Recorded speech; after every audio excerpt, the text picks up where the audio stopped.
Porto Novo, ou Roque-Bonou, la capitale du Bénin, est située à 13 km de l'océan Atlantique dont elle est séparée par une lagune, à 30 km à l'est de Cotonou, la plus importante ville économique du pays, et à 12 km de la frontière nigériane. La ville de Porto Novo est installée à l'embouchure du fleuve Wémé, en bordure du bras lagunaire qui longe la côte jusqu'à Lagos, au Nigeria. Sa situation géographique constitue un atout qui lui permet de prendre part activement au commerce international maritime du XVIIe au XXe siècle. La ville s'est développée et s'est nourrie, depuis sa fondation au XVIe siècle, de la rencontre féconde des civilisations Édé et Gbé, mais aussi de l'irruption, souvent violente, de cultures non africaines, portugaises, françaises, afro-brésiliennes, avec lesquelles elle a dû composer au temps de l'esclavage puis de la colonisation. Elle possède un patrimoine matériel et immatériel exceptionnel. On y découvre un patrimoine architectural riche et varié, composé de bâtiments coloniaux, de maisons afro-brésiliennes, de palais royaux, de concessions familiales et de temples vaudous.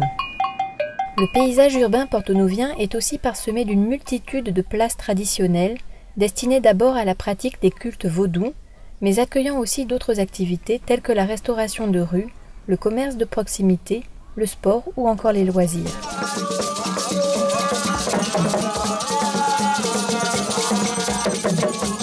Présentes dès la fondation de la ville, ces places sont à la fois des marqueurs urbains, la mémoire de Porto Novo et le cœur de ses sociabilités.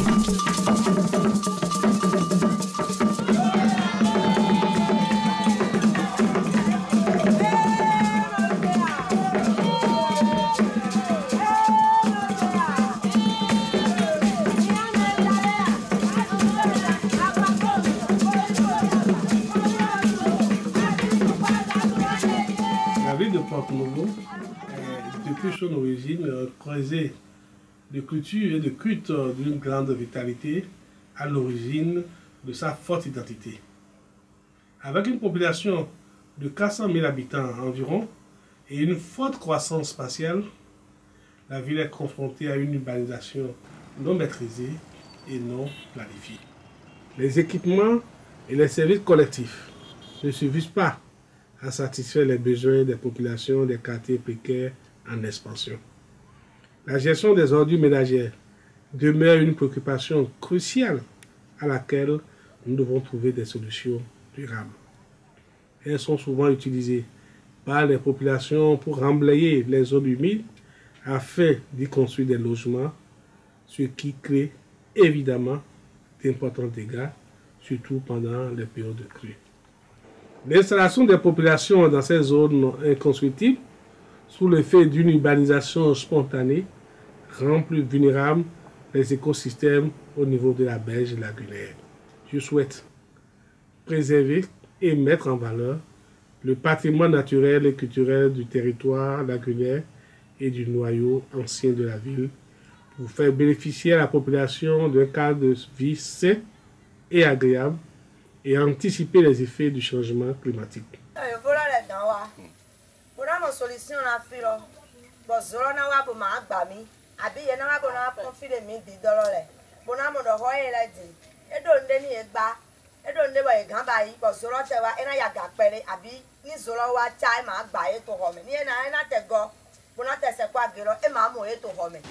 En 2010, la ville de Porto Novo a connu une inondation dont la hauteur des eaux a duré plusieurs semaines et a affecté les populations des quartiers les plus vulnérables.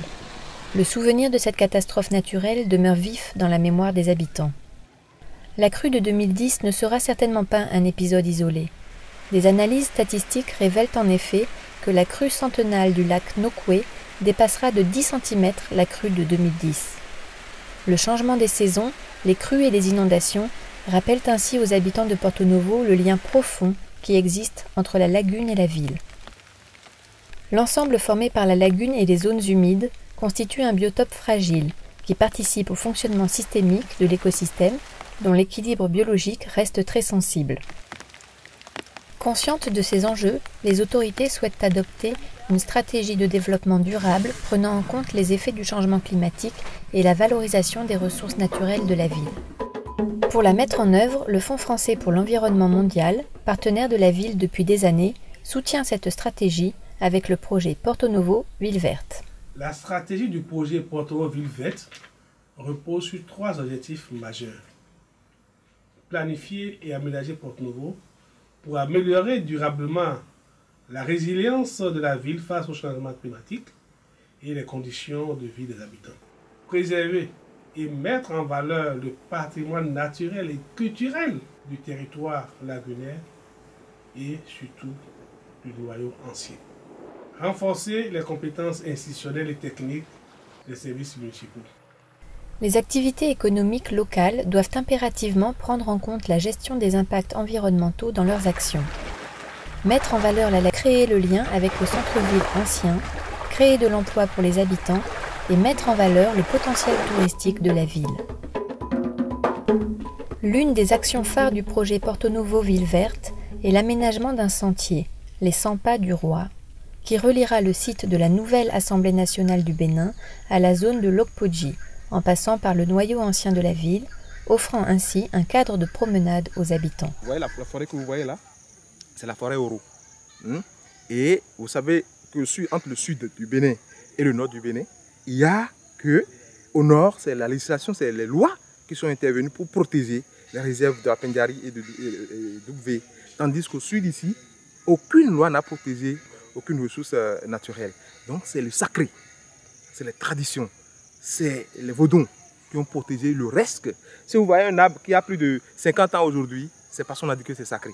Donc il y a de ces, un peu partout dans ce milieu, de ces reliefs forestiers-là, qui ont été protégés par le sacré.